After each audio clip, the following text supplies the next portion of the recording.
Hello. Then, now, Countdown to the queens. Episode number 500. forever.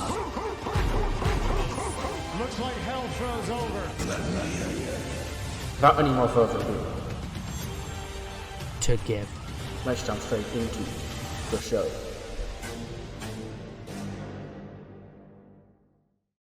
Hello, back to episode number, I think it's 158 of the TEW IX Challenge Run. We're here for ECW for May 27th, 2025. It is the go-home show for Heatwave. You know, it feels exceptionally long for ECW. I don't know why, it's only been an extra week compared to Judgment Day, but God, it feels like I've been building to Heatwave forever, but it's fine. This is the go-home show. Tonight, our main event is the, I guess, no, not really finals, actually. Semi-finals, technically, of the Sabu Cup, because Otis and Jake Something face off, and the winner of that will face Kevin Owens at Heatwave in what is actually the final. So yeah, that's our main event tonight. Plus, we also have Zoe Stark against Mina Shirakawa. We have Joe Hendry will be singing his new song about Austin Theory. I haven't recorded it at the time I'm recording this episode. I'll do that in post, obviously, like I always do. But if it comes out anywhere like I'm thinking it's going to, it's going to be another Joe Hendry banger for you. And a whole lot more. So without any more further ado, let's jump straight into the show. The show kicks off. Ava is in the ring. There's a table in the ring. And she's going to host the contract signing for the ECW Women's Championship match. It's going to be Florence and Ruby Riott, last woman standing, of course, to end their rivalry. Ruby's the first one out. She comes out, she takes a seat. Florence comes out, she takes a seat as well. They sign the contract, and Ruby goes, I'm glad we're out here now in front of all these people, because this is probably going to be the last time I get to say everything I need to say about you. Because win, lose, or draw, Saturday night, this is it. You and I, after all these months at each other's throats, we get to finally put this to bed. Which is why I have to tell the world what I really think and what you really are. And that's a liar. Because you see, Florence, for 100 days, came out here and she said that I had her championship and that I was the one looking after her championship. Okay, no, here's what happened. I busted my ass for 8 years nearly on this roster to get my due diligence, and I became champion. And sure, you won that championship back at WrestleMania, that's great. And you're the women's champion on ECW, once again, the place you were destined to be, the pedestal you were put on. But think about this. That championship was never yours. It was always mine. For those days, I carried that championship with pride. And you're the one right now who shouldn't have it. But it's fine. Because on Saturday, you will be the one merely looking after my championship. And then it will finally come home to where it belongs. Because I'll be the last woman standing. And Florence just takes the mic and she goes, "You done? Let's get one thing perfectly clear, Ruby.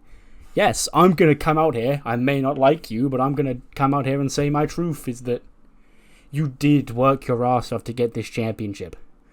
You are one hell of a competitor, and seeing you finally become champion was a moment I know a lot of your fans have been waiting for a long time. You finally proved that you do belong on this level. But there's one thing you just said now that I disagree with, and that's when you said I was put on a pedestal on this division, that this division made me who I am. No, this division didn't make me who I am. This division is what it is because I made the division that way. I came over to ECW by choice. I won the Royal Rumble. I could have picked any championship I wanted, and I took this championship because this brand needed a champion. And I was that champion after going through 39 other women to get that championship, to win this at WrestleMania, to hold it for as long as I did until you beat me for it. I came here to be the woman. Nobody's came here and said, Florence, here's a brand for you to have the red carpet rolled out of your feet and you can be the top star of this division. I made it so, just the way that you worked your ass off to finally get the championship. I did that to get to where I am right now. And you can be bitter, you can be resentful. That's fine, because I knew it wasn't going to come without some consequences to friendships, whether it be you or Blair or whoever else. But one thing I can say, I may not have many friends on this roster right now, but I do have this championship. And after Saturday night, I'm still going to have this championship. Ruby, you may have beat me back at Survivor Series, taking my championship then. But I needed that hurdle. I needed that reality check to not get complacent, to not be what you're accusing me of being. So now, I know who the damn hell I am. I'm not the golden goose put on a pedestal. I earned every single bit of my success. And at the heat wave, to be the women's world champion here on ECW, you've got to be the last woman standing. And babe, that's gonna be me. Signs the contract. She gets up and she leaves. And then as Florence walks away, her music starts playing and Ruby grabs her back. She goes, no, you don't get the last word. Okay, I get the last word. Congratulations, you know. You proved yourself to get to the very top. Well, I've been at the very bottom. And I know what it takes to claw from the very bottom all the way to the very top. But trust me when I tell you this, when you lose that championship, you're going to have to crawl all the way back from the very bottom. And do you have what it takes to get back to where you fought so hard to be? After Saturday night, we're going to have to find out.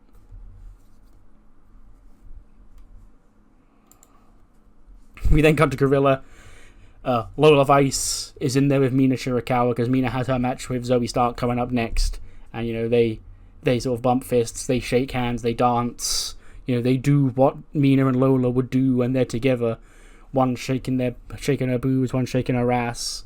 You know, everything Zoe Stark despises. Let's see if Mina can come out on top against Zoe in our opening match. 76. Nice. That's a fine little mid-card women's match ring on this brand, to be fair.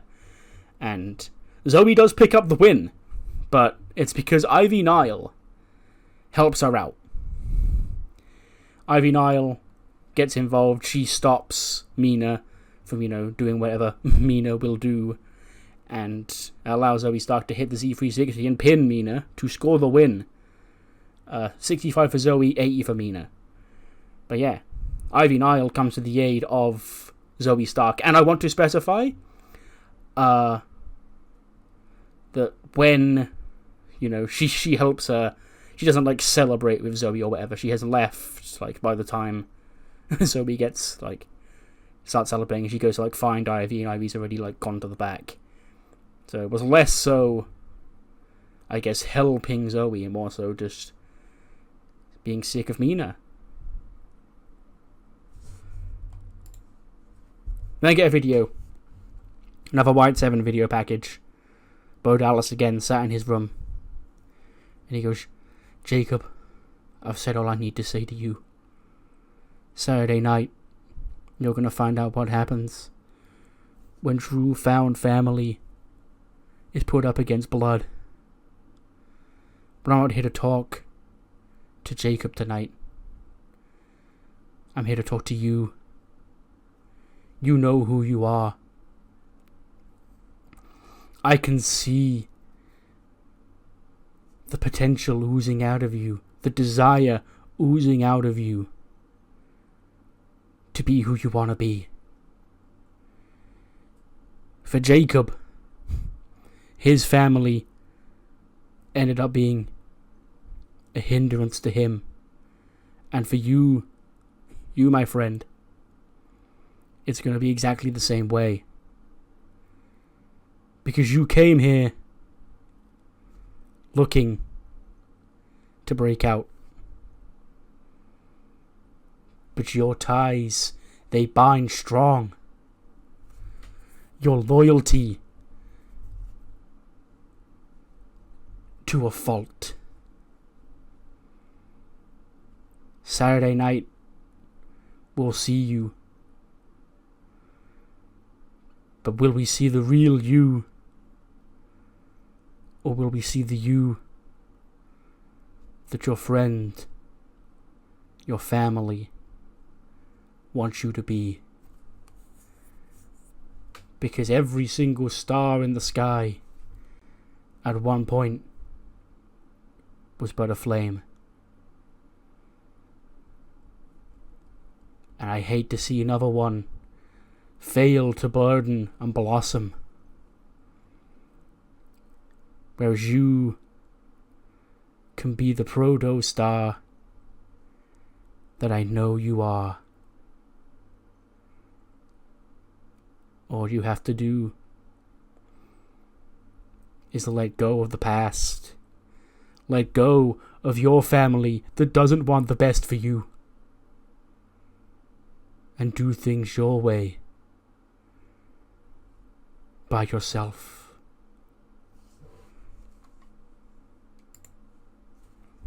We then see Zoe Stark catch up with Ivy Nile backstage. And Zoe sort of rushes out to her. She goes, "Hey, Ivy, I knew you'd come around, okay? You understand, you see it too, right?" And Ivy goes, "First, you're right. I don't like you, but I understand you. I don't respect you, but I understand you. Something does need to change about the women's division here. And you're the one who's making the noise about it. You're the one who wants to do something about it. So whether I like you or not, I guess I have to stand by your side to fix things here on ECW." So he goes, "So what you're saying is you want to sign the petition to make ECW real for women?" Just what I'm saying is, at Heatwave, we beat the crap out of Lola and Mina. And so he goes, "That's it.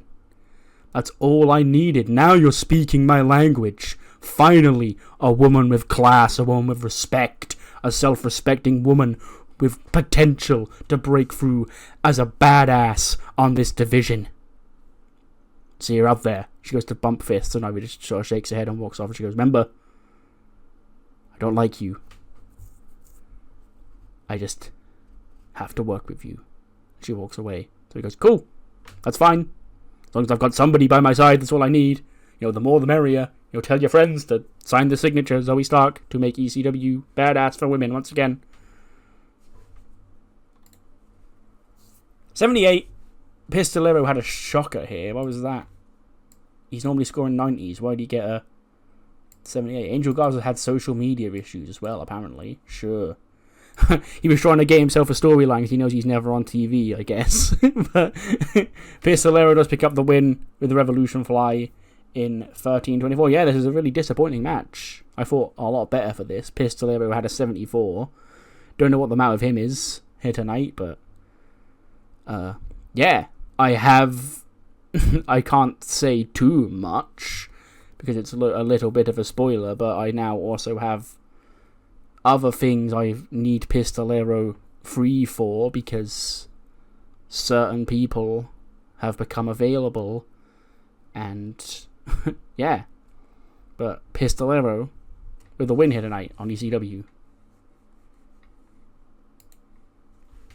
And then get an interview. Kelly Kincaid, she's with Naomi and Shantae backstage. She goes, "Naomi, Saturday night you get one more chance to take the $1 million championship from Kathy Cool." She goes, "Kelly, I know. Saturday night is my time. Okay? I've been waiting for this moment for months, weeks. At WrestleMania, Kathy thought she was clever when she took out my girl Shantae, okay? And I guess she thought that she was going to get away with it forever because she got to step to me when I wasn't prepared. Well, Saturday night I am prepared, and I'm a different beast. I ain't the same Naomi she faced off at WrestleMania. And if she wants to keep a hold of that championship, you know what she's got to do, Kelly. And what's that? Kelly goes, proceed with caution. And she just laughs, does the Naomi evil laugh, and goes, now you're getting it. She sort of just pats her on the shoulder and walks away. Then Kelly sort of just like looks at Shantae. And Shantae sort of looks all sad. And she sort of just shrugs her shoulders and walks off without saying anything. Then they get a quick pre-tape from earlier on in the day. Moose has left Sheamus' stolen necklace, like, on the side in his locker room when the Labyrinth come in. And they say, go, it's there. Is this the great necklace that the Messiah and Sheamus are fighting over? Yeah, and Nathan Drake fucking, there's two on the nose, Connor. Nathan Kelly picks it up and he goes, I know, seems just like a normal old necklace to me. I don't really get what the big deal is. Then Apollo walks in and he goes, you don't see the big deal. The big deal is that this is slander. Sheamus wears this around his neck while not being a devout Messiahist. And the Messiah himself is going to start delivering 7 deadly, painful, evil sins to Sheamus starting Saturday night. But if you are going to interrupt the Messiah's locker room uninvited and mess with the Messiah's things, then hell shall rain down on you tonight. And they sort of look at each other and go, I think he's challenging us to a tag match. So yeah, coming up next, tag match, the Labyrinth against the Messiah and Apollo. It's an 81. That's actually a pretty good rating for this. Especially because I was considering I had to keep Apollo strong. Because the Labyrinth do pick up the win here. Sheamus comes out. I imagine at some point, though, he yanks Moose off the apron, delivers a bro kick to the Messiah at ringside. That staggers Moose, which allows the Labyrinth to hit Sacred Stones on Apollo Crews, pinning the Apostle to win the tag team match for the Labyrinth. So Sheamus, once again, ahead of their 7 Deadly Sins series starting on Saturday night, gets one over on the Messiah. 66 for Moose, 73 for Apollo, 64 for Drake Chambers, 83 for Nathan Kelly. So yeah, nice win for the Labyrinth here on ECW. They get a Jacob Fatu video package. It's him and Solo sort of like just walking around the streets of California, Florida, whatever the state that the Samoans live in. I think it's California. But yeah, well, wherever that is. You know, we've got Jacob Fatu, he's dressed in his street clothes, he's got the ECW title around his neck, wearing it like a necklace. Or Saturday night, Bo Dallas, Uncle Howdy, whatever you want to call him. He's trying to get in my head. He's trying to rip me apart from the inside the way my family has been for months. So I had decided I had to come home, come to the streets, the raised, the Samoan werewolf. Tough love on these streets, you either eat or you get eaten. And I was the strongest, I survived. These streets built me, they built Solo. Solo was the street fighting champion of these streets. And they made me hardened. They made me be able to take on any fight that came my way. That includes from spooky guys like you thinking you're getting in my head wearing a dumbass mask. Bo, I'm sorry tragedy struck your family. Plenty of tragedy struck my family too. But I picked myself up and I got on with it. Another day, another dollar. You know what I mean? So to fight me, to fight Solo, to fight my family, you fight in these streets. And there's only one man strong enough to survive these streets. And that's me, Jacob Fatu. 'Cause I'm all gas. No breaks with it. And Saturday night, Bo, you bring your family. You bring all the people that you got to play family with you.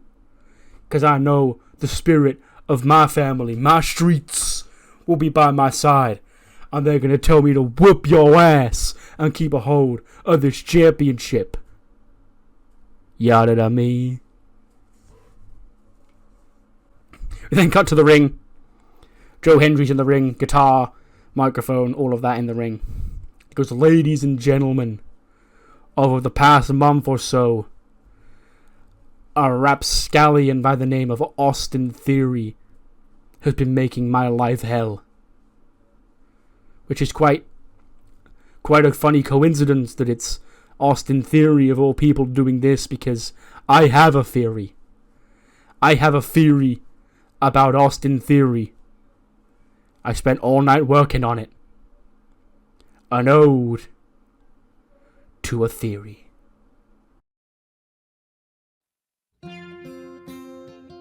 This is a new one I've been working on. Sing along if you know. It's called Theories in a Cradle. Our theory was made just the other day.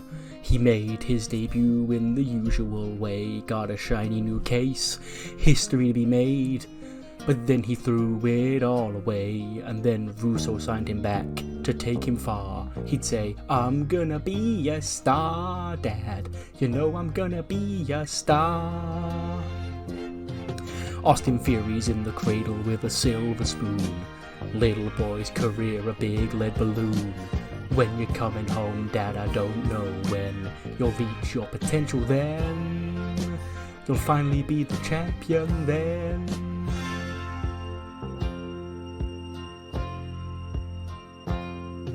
I've been killed by the Wyatts and sent away. I watched the show just the other day. Said I'd like to see you win the title. He said I'd love to, Vince, but I'm no longer a disciple. You see, I blew all my shots, I've got no case to lose. I just can't do it without you, Vince. I'm a loser without you. To the fans at home, it was plain to see. It was over for Theory. He'll never be Joe Hendry. Austin Theory's in the cradle with a silver spoon. Little boy's career a big lead balloon. When you're coming home, Dad, I don't know when you'll reach your potential then. You'll finally be the champion then. Austin Theory's in the cradle with a silver spoon. Little boy's career a big lead balloon. When you're coming home, Dad, I don't know when I'll reach my potential then, Dad. I'll finally be the champion then.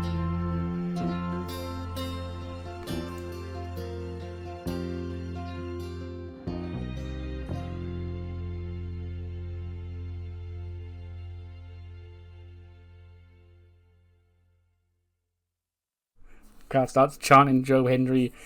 Austin Theory comes out and he goes, you know, I never thought I'd see the day.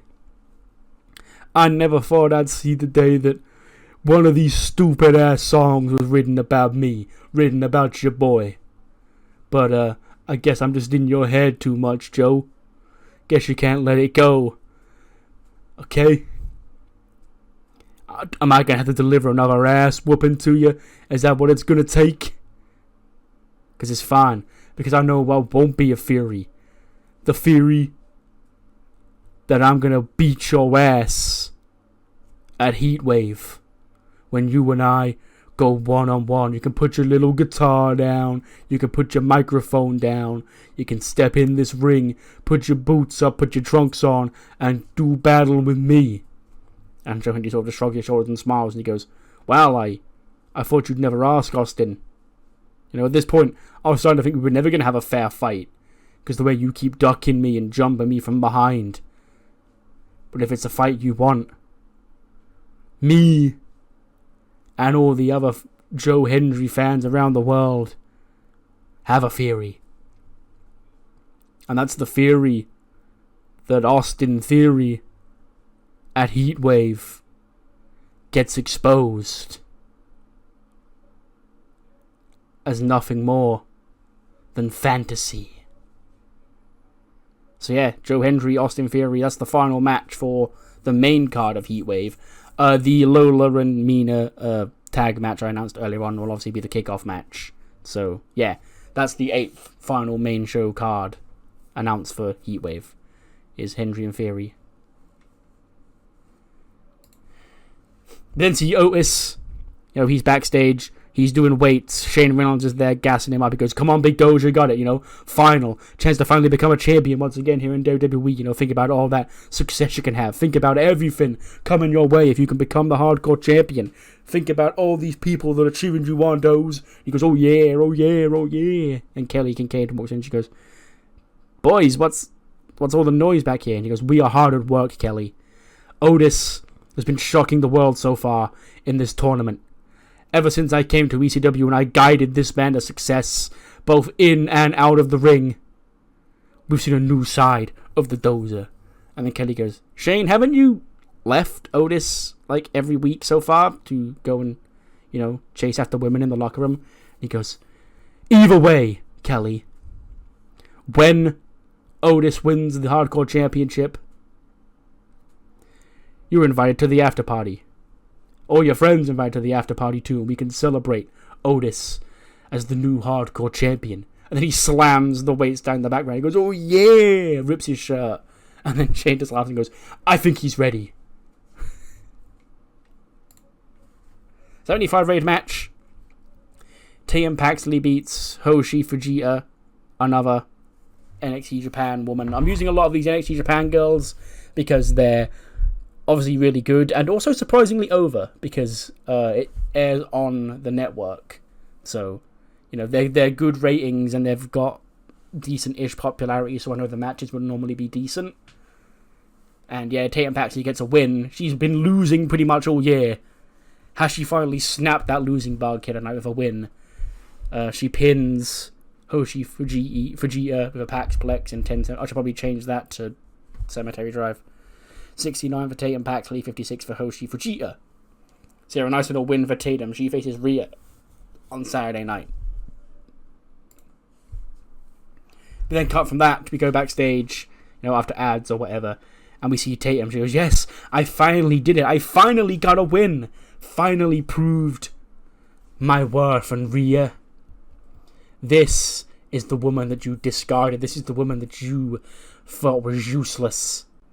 Saturday night, this winning doesn't stop here. I'm going to come to Heatwave and I'm going to kick your ass. And she goes to leave, and then we hear clapping from off screen. It's Sean Spears with Jake something ahead of the main event. And he goes, you see, Jake, that is the mindset I need you to get into. You've been successful here on ECW so far. You could be about to become a champion so soon. All you've got to do is beat a big fat idiot in Otis and another big fat idiot in Kevin Owens at Heatwave. But this girl here, she was down on her luck. She hit rock bottom and she pulled herself out of it. Now, if she keeps that attitude up, Rhea's not going to stand a chance. Tatum, I think you're an inspiration. There are many other girls who are just like you. And I think you know that. And he walks off and leaves. Tatum goes, yeah, there is girls who are just like me. I saw them. If I can do this, if I can pull myself out of this hole, why can't they? If I gotta, no, quit overthinking things, Tatum. You won. Let's just celebrate the win and move on to Heatwave, where you're gonna beat Rhea because you can do it. You don't need mommy. Okay, sorry, Rhea. You don't need Rhea. None of that. Mommy's no more. Okay, you can do this. Yeah, Saturday night we have Heatwave, and we now officially know the card, including the last main show match, which is the aforementioned clash. Joe Hendry versus Austin Theory in singles action. Hendry ripping out his latest song for Austin Theory tonight. Can he get the win against Theory on Saturday night? Plus, the kickoff show will feature a women's tag team match. Ivy Nile has, I guess, reluctantly joined the side of Zoe Stark. She's supporting the cause, not the human being behind the cause. But she will team with Zoe Stark against Lola Vice and Mina Shirakawa on the kickoff show for Heatwave. 79 rated main event. That's sure. That's okay for what it is, and I'm like, it's a fine main event as well. Kevin Owens, I imagine, is on commentary for this. It's the finals, technically, of the Sabu Cup, but also technically not the finals, because, again, the winner gets KO at the pay-per-view. And Otis does it. Otis pins Jake something in 1452 with the World's Strongest Slam. And he's going a heat wave. You know, never say die, the dozer goes dozing through, powering through, and he puts Jake something down. And Otis will wrestle Kevin Owens at Heatwave for the Hardcore Championship. And I guess the Sabu Cup trophy. 83 for Otis, 67 for Jake something. So yeah, Otis stands tall to win DCW. Kevin Owens, I imagine, gets off the announce table. He jumps into the ring. He goes to jump Otis from behind with a steel chair. And Otis just no-sells it. He tanks it. He turns around. Kevin Owens is looking shocked like, what the fuck? And then Otis starts shaking. He gets all fired up.